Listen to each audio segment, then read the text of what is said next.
Greetings, fellow insomniacs, and welcome to another episode of the Creature Features podcast, wherever you listen to podcasts and on YouTube.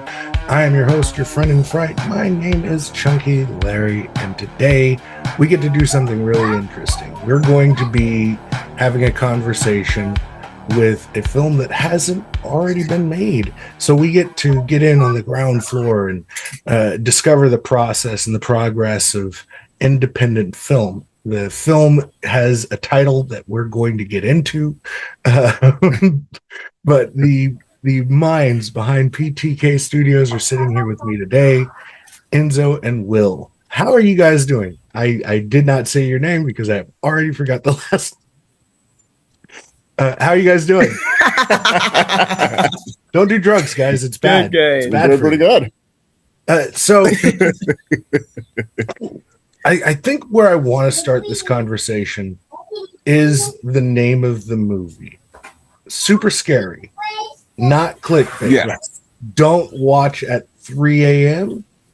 Did I get it right? Yes, correct. It's a wordy title. You got it right. You got it. Yeah, it's a mouthful for sure. Yeah. So what was the genesis of that? Because this is an interesting thing to say. Like, hey, are you guys going to go see that movie? Which movie? And then it's, you got to prepare the scroll. Later, it's all there. Yeah. Go. So Exactly. What's the genesis of that?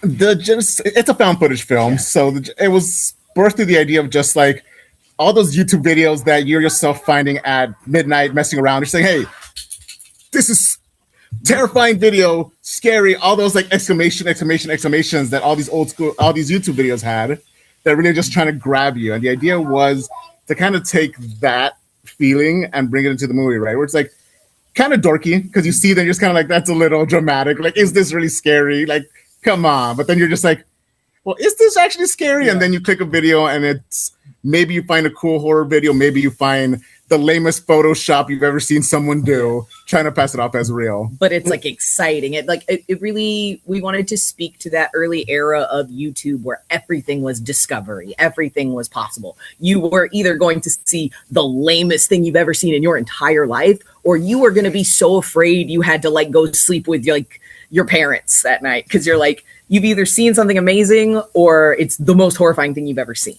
And it's like, you don't know. And there was debate for a while whether we just change the title to something as simple as like super scary, not clickbait, or even just super scary. But people's reaction to hearing that whole title kept telling us, we got to keep this. Yeah, people always seem to get a big kick out of it. It elicits a strong reaction either of confusion or nostalgia or just like a big laugh. So I come from the video store era of like, what does the poster look like? And so you guys operate in a very different world in terms of horror because, with every generation, it shifts slightly and it becomes more of something different. And I'm going to assume that both of you kind of grew up in the YouTube era of creepypastas and things of that nature. Yes. Oh yeah. Yes and no. Sonic.exe for life. Like kind of towards the end of the video store age, start of the YouTube era. Yeah. So there is nostalgia to like that old school going to a Blockbuster and doing that kind of stuff and looking at the covers. And then that whole the internet's new. There are no rules. You're gonna run into something you probably shouldn't have seen when you were 8 years old, kind of thing. Yeah. So Rotten.com. Yeah, exactly. Yeah. I think we were lucky to kind of come up in a time, this like sort of really amazing nexus of media and like the access to it. It's like you get this really cool like sort of cross section of like old school horror and then like the newer. And it's I think it gives you a really like defined palette for horror. Absolutely. But the question that I have is, do you find that the way that you consumed horror defines how you create horror? Ooh, that's a great question. I think so. And I think that's why we lean towards, especially with this one particular, found footage, because we grew up with that like seeing something that someone recorded that maybe you shouldn't see, kind of thing, and you're trying to find that new thing that no one's seen, that sense of discovery. Yeah. And I think that's why found footage is something that costs to us. It's a very tricky genre, right? It's like a lot of people make a lot of it's not good, but when it's good, it's great. And I feel like that's the same way when you find that video that no one's seen and you find something you've never seen, and it's like you're gonna find a lot of stuff that's just like kind of whatever, but when you find something that's catches you, you're just like, holy crap. Like, and then from there it elicits this like almost communal domino effect of like, you're like, oh, I have to show this. I have to show this to other people. It's like that was like the rite of passage of like gathering up everybody around that big back computer and going, watch this scary maze video, or like, look at this real ghost caught on camera. And it sort of has this interesting way of like making its way through community, and like horror becomes this way of like bringing us together in this really interesting way of like, we all want to be terrified, but we want to be terrified together. It becomes like this test of endurance, or this like rite of passage. And it's like, that's at least how I see horror, as like the great uniter. And I think that's always been the best thing about horror, is that whether it's always had that connection of whether it's that VHS tape that you want to show off to your friends, or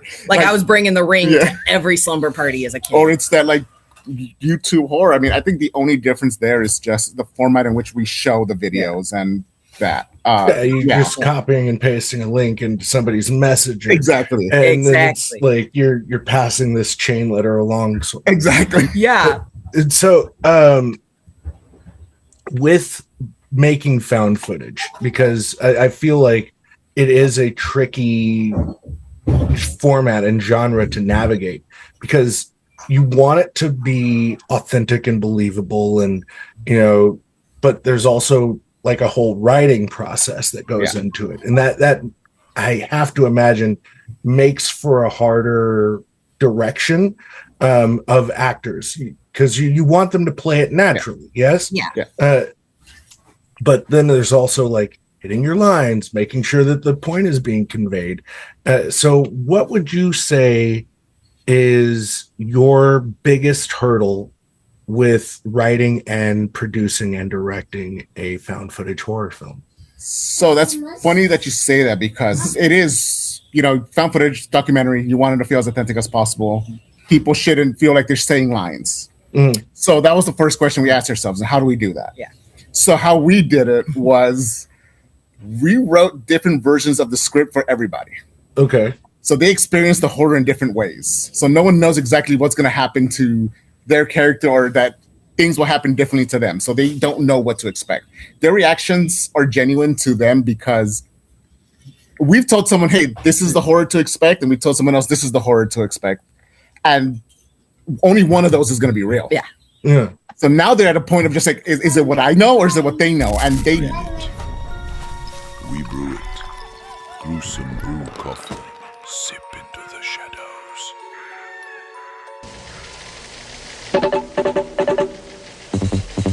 Channel 2 News. The 6 o'clock report with Jim Jensen and John Tesh sitting in for Rollin Smith. Here again is Jim Jensen. Good evening for most New Yorkers and most...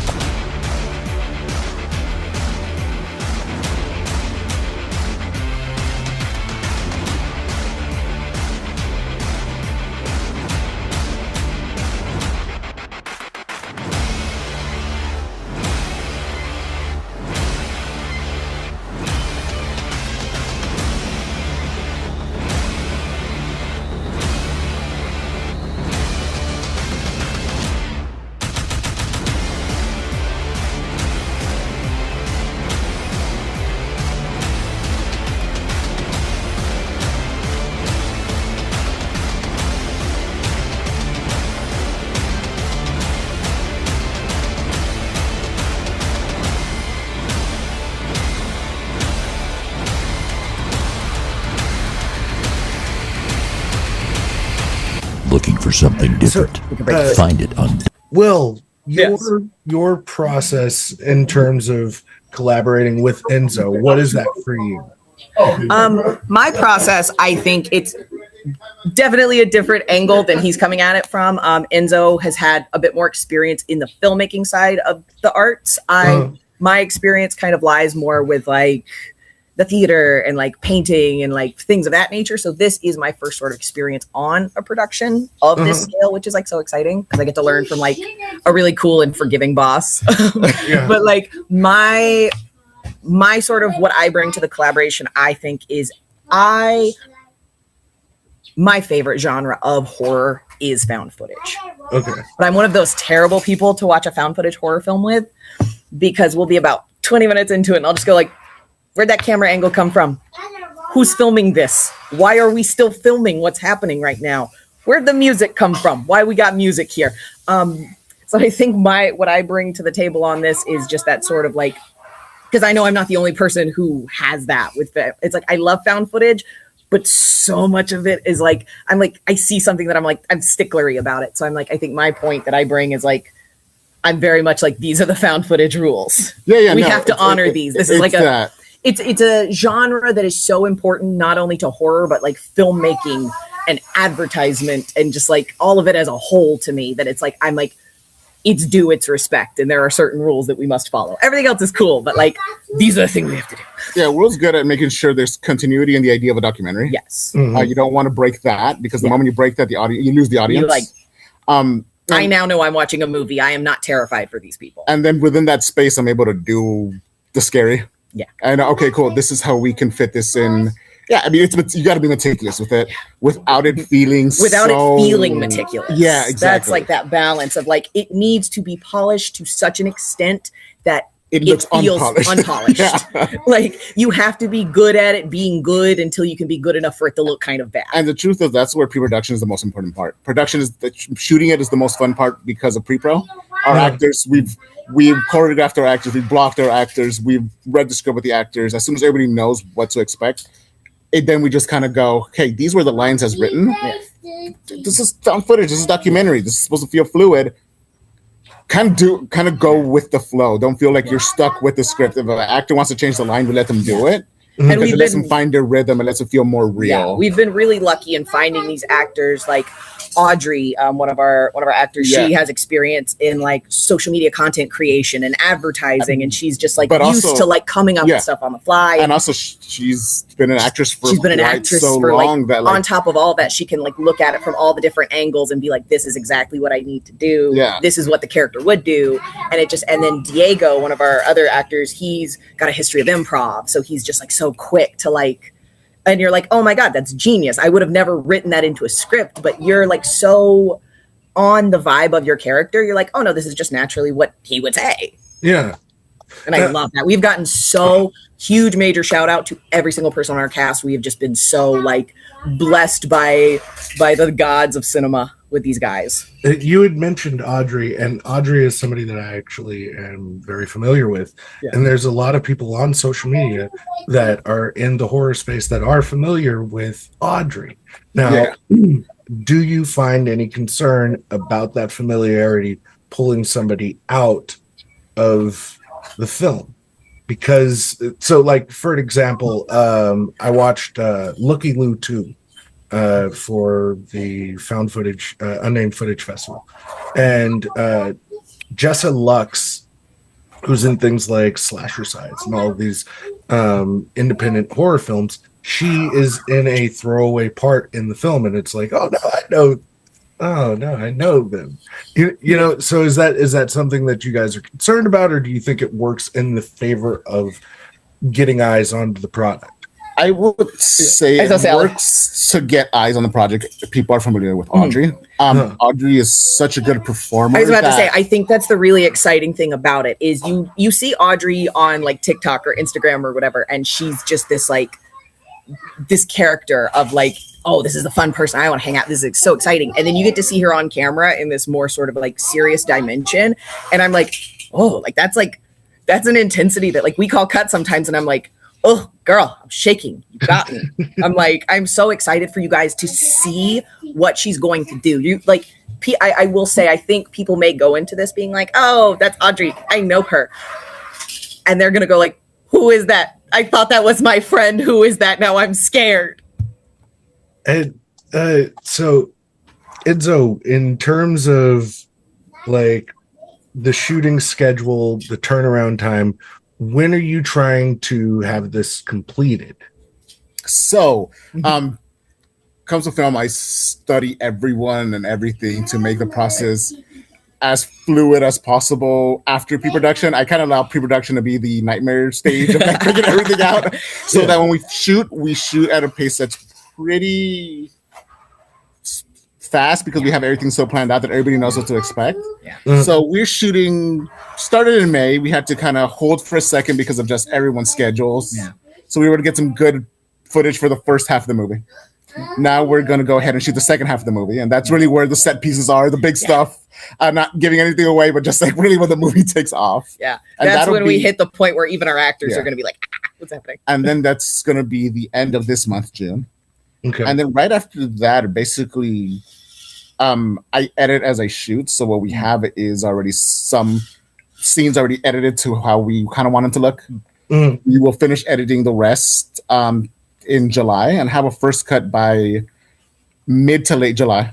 Okay. So if there's something that is tangible that we can show to everyone involved, we get our notes to our actors so they know what's going on, so what they think, our crew, our other producers involved, and just kind of have an idea of this is where we are.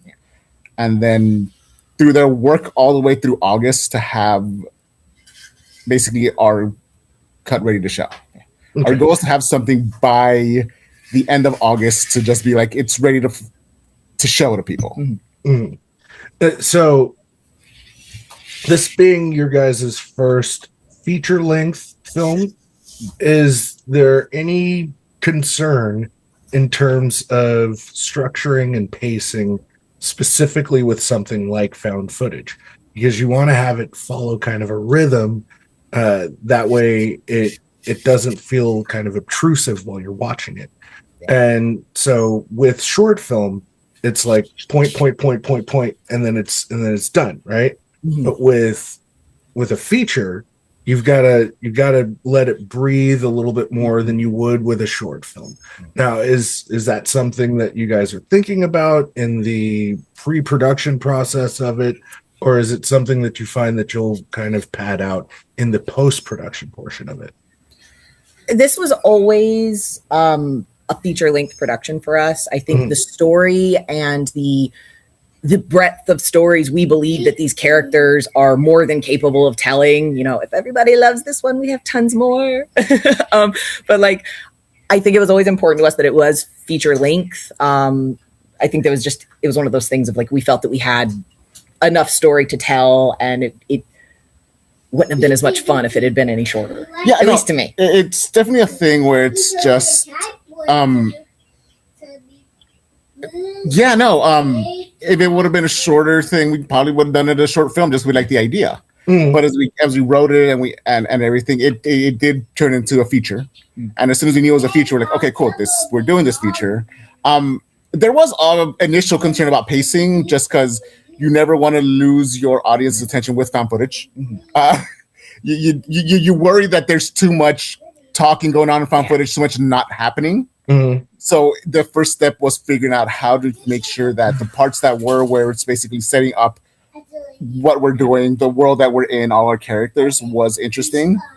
And we were able to solve that in a way that we felt was, we're hoping is right. We won't know it officially until we actually are editing this thing. But in a way that we hope actually works, where if we feel like there's a moment where we're just like, oh, are our characters setting up too much? Are our characters talking too much? Do we not want to lose the audience before the cool stuff happens? How do we do that? But I feel like we figured that out to keep it going, where it's like, oh, enough of a blend of like, we know them enough to care about them, but we don't know so much about them we're bored. But also, exactly. We didn't want to bore our audience with like setting up everything for things to happen. And I think we found a way to make sure that things are happening while we're setting up the things that will end up being what our big third act, our big all that stuff. Yeah. So I'm just, by listening to you guys talk, it feels like this is a full-on collaborative effort between the two of you. Is there something that one of you fought for that the other was just like, I don't know about that one? Yeah, actually, I would say there was, on my end, me attempting to kind of change, I guess, character motivations. And Will kind of stomped the foot and was like, no, actually, that's going to lose a lot of things. Yeah, like, actually, why is that character doing that? That, I will say, is the benefit of being creatively partnered with a person that you are married to, or at least that you live with. It's like we kind of have to be good at communicating. It's like our job. So like it's and also it's like we're in the same room. If I have an idea or he has a script note or something at 2 a.m, we can just be like, hey, so this monster. But like it's very convenient. Your guy's like right down the hallway anytime you have notes. But I think it was very important to me that like everybody in a horror movie is not going to act in the same way that you would act, the royal you, whatever, would act. But in like, they still need to make decisions that make sense. Like, there's going to be some level of like, this is a movie. There is a suspension of disbelief. But if I'm sitting here looking at the words on the page going, now, why in the hell is he going to do that? Like, I know there's going to be at least 4 other guys in the audience thinking the same thing. So like, yeah, and it was one of those moments, and that was one of those moments like, you know what, ultimately, Will was right. Like, I was like, oh, you know what, fair enough. Like, I think that's how the marriage lasts right there. I think I was questioning you let the mean little guy make some decisions. I think that's the big patient guy that just handles it. Yeah. It's that like you're questioning what you're doing for a second, and sometimes you do it as any creative does, where you over question yourself because maybe you don't trust yourself because you're just paranoid that you're trying to make the best thing, that sometimes you step on your own foot. Yeah. And that thing. And so you have someone who tells you, no, dumbass, you were right the first time. Like, you're bullying my friend. Stop. You know how to trust yourself. And I was like, no, you're right. Like, it was like too much overthinking. Yeah. And I think that's the balance we have there, where I can overthink and Will would be more just like, that's the benefit of having like the common man come in. He looks at it and he's like, I don't know about this, Chief. It definitely having an exterior perspective on something is always going to be beneficial to your overall vision.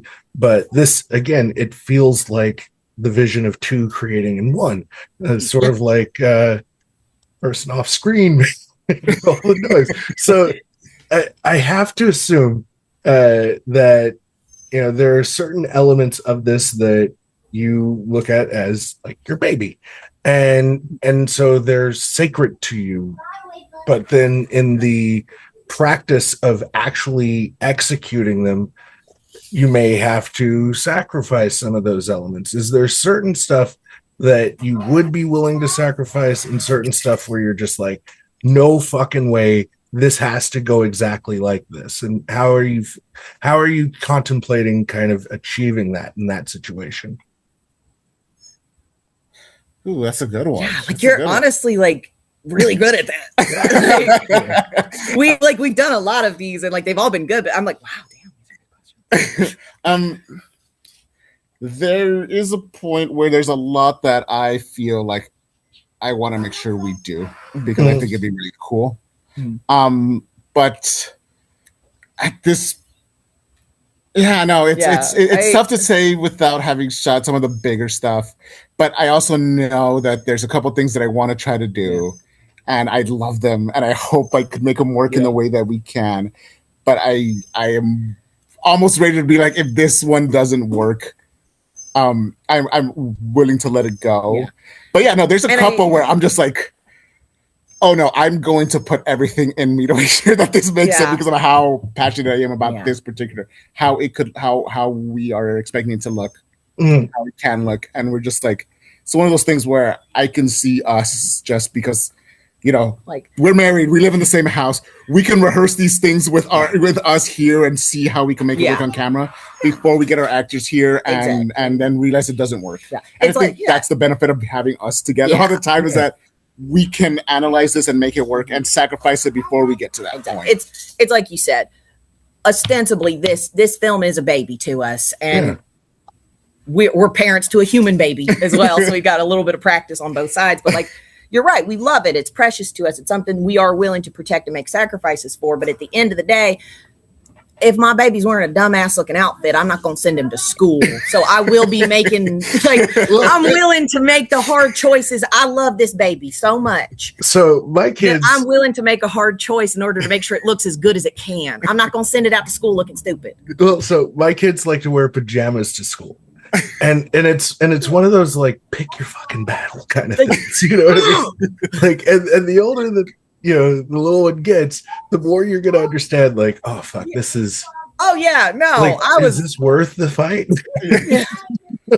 Like, bro, I was a theater kid with autism. I had to watch my P's and Q's. Like, I know what that's about. Like, don't give them anything else extra, man. You already got 2 against you. Yeah, exactly. But we haven't talked about what this film is about per se. So if you could give me kind of, because I'm the type of person where I don't even watch trailers. I don't watch reviews of movies before I go to see movies, because I don't want to have any preconceived notions of what it is that I'm walking into. But this specific job is to whet the appetite, as it were, for this film with a title that is too long for me to constantly say throughout the course of this film or this conversation. But if you could just give me kind of like an elevator pitch of what the story is about. Okay, yeah. This film is about 2 paranormal investigators who aren't like gimmicky, oh, we don't believe in ghosts or any of that stuff. Like, very much just come in with the idea of just like, ghosts are real. We're trying to just prove that they are. Entering a world where essentially enter the dark world of what happens when you mess with the Mexican occult and the consequences that happen with that. And what if they find something this time? Yeah, it's like, and so much of our film is influenced by Mexican Catholicism and Latino folklore and all the things that you shouldn't be messing with. Yeah, that you're warned as a child growing up in a Latin community of just like, you do this, there's real consequences, and what are those consequences? And obviously that's inspired by your upbringing. Was there a situation where you personally encountered something that you could not explain? Constantly. The house we live in, people think we're joking. It is haunted. Yeah. The house we live in is haunted. And it's like, that sounds like we're like trying to like, drum up. No. It's one of those things that we've come to accept. But as my upbringing, he grew up in this house. Catholic, coming from a Catholic family, there is a lot of things that we grew up with that we couldn't explain. My parents grew up during a civil war, and the stories they can tell from just like the things of just like what they saw. And that's not even just the horrors of growing up in a civil war, but the things that you actually couldn't explain both during and post all of it. It's a great question because there's a lot. Yeah. I mean, there's down to the point where like, well, and the easiest story to say was one of our hallways. No animal would ever walk down until we had our basically like our priest come in and bless the hallway, and then post that our dogs were walking down the hallway. Yeah, kind of thing. And it's just like that thing that always stuck with you. And of course, my parents, their lessons of just what to stay away from, what not to mess with, and that kind of stuff. And like, part of you as a kid is joking around and just like, I'm gonna do it because they're messing with me, and then you do it, and then nothing happens until that one time where it happens, and you can never explain why it happened. And it wasn't coincidence. Yeah. Let's hope so. Yeah, and I think it's like actually kind of twofold. Like, it's drawing off of his family history, his culture, and his things. But I'm very obviously not Latino. Sorry. Yeah. My apologies. But so we got married, and I'm from like the deep rural south of Georgia. So we grew up, you had like the Taily Poes and the Bigfoots and the cryptids and the squonks and the whatnots. And we had all of our little critters and creatures and stuff we're supposed to be afraid of. And then I get here and he's like, oh, you ever hear about that little boy with the sack of his daddy's bones, and he'll whistle and he'll kill you? And I'm like, what are we talking about? That's terrifying. What's going on here? I'm so scared. What do you mean this woman has a head of a horse? Ah. So it's such a fascinating case of me of like two Americas in that like I've born, raised, bred, been watching horror movies since the day I could say Serpent in the Rainbow. And nice. I've never heard of these stories. And they're terrifying to me. And I'm like, if I've never heard of them, there has to be such a big, wider audience that has never heard of them. So it's like, hey, we get all kinds of new monsters. It's not just like Scrimblow for the 45th iteration. Yeah. And it's like you're introducing this like beautiful culture that like a lot of other people may not know is around them. So I have a outlook, a perception of like just religion, and that is that we all have ostensibly the same faith. It's just in different languages. Mm-hmm. So the people that believe in like the universe are the same as Catholics or Christians or Buddhists or and it's all the same stuff. There's a universal truth to all of it, and it's about deciphering the different languages. And so while you grew up with, cryptids and all of this stuff, he grows up with his own iteration, but it's all still essentially the same thing. And it's this idea that if you're to believe that there is a good, you have to believe that there is an inverse of that good. And that's duality, that's yin and yang, that's everything that we've God and the devil. It's all, no matter how you say it, again, it's just different languages. And so I think it's really fascinating to be able to give to an entire culture that isn't aware of your culture, flavor of your culture. It's the same as like food. These are processes that have been passed down generationally. So I guess my question is, what is the thing that you want to pass on from your experience? And I'm going to pass this to each of you. Each of you take a second to explain that.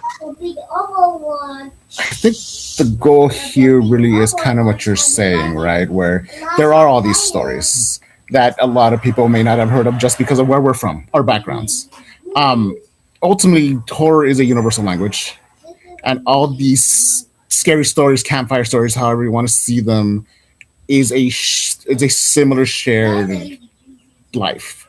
We're all scared of something. We all grew up being scared of something. We all have these stories that we use to scare each other. And I feel like what I want to do with this film, and we're lucky more than that, is to share these same stories that are both different and familiar. Right? We all have things that are. We may not know the stories that of horse face woman and bone boy, but there is the worst Marvel team up ever. But there's a familiarity in the unknowing and the unfamiliar, and something that just doesn't feel quite right, and we share in that similar fear, and that brings us together. I think that's what's great about horror, is that it's the most welcoming community. Because we just want to feel scared together, and want to tell these stories together, and we want something that'll catch us by surprise. And I think that's my main goal with these stories. They're familiar to me. They're familiar to a lot of people from where I come from. But to someone from, the South, or just a different background, whether it's someone from a European background, Asian background, all these things. It's these new stories we get to share, just like, a lot of the J horror and Asian horror has done. My goal is to do that same with the folklore of Latin America. Look at all these great stories that we can share with you, these new worlds and new horrors that we can all share together. Perfect. Hey, you? And I think really like to piggyback off what he's saying, I think as it sort of being like a flagship venture for us, I think horror was important because it sort of has that like great unifier, in that it's a great unifier, but also it's a great way of speaking to the the fears and the sort of conversation that's happening within minority communities. And I think especially right now, at just like the time we are politically and interpersonally, just across the world, but like more specifically in this country, I think it's really important that we can see something that brings us together. And if what brings us together is a minority voice, maybe we realize like, oh, maybe minorities aren't so bad, you guys. But like also I think it's just very important, like mission statement across the board for PTK Studios as a studio is to sort of just, in whatever genre it may be that voice that is like maybe not as easily accessed or shared or understood or like advocated for, I think. So I think like that was my inspiration for this, is like, what's the accessible lens to make everyone love each other? Scaring their pants off. I love that. But we're going to start wrapping up. And I want to, before we get out of here, give you guys the floor and let people know where they can find out more about your film and PTK Studios. Yeah, so it's fastest place to find us is Instagram. It's at PTK_studios. Yes. And there you'll see some behind the scenes stuff. You'll see kind of just the process of what we're doing without giving away too many spoilers, especially for found footage. And also as a whole, you'll get to know us and kind of our mission statement as not just this project, but a studio, so whatever else we're planning out there. On TikTok, we're also there as PTK Studios, where you can see some super early shorts we did as just like a fun experiment to really just say we're making stuff, and then start seeing some behind the scenes of similar to what you'll find on Instagram. Really, it's just two different outlets to just see like, hey, PTK Studios. And then we have a specific Instagram to the film, which is just super scary _ not clickbait film. That's not a mouthful, guys. That's not a mouthful at all. I don't know what y'all are talking about.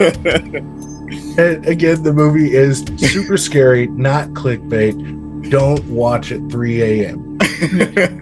Did I get it right again?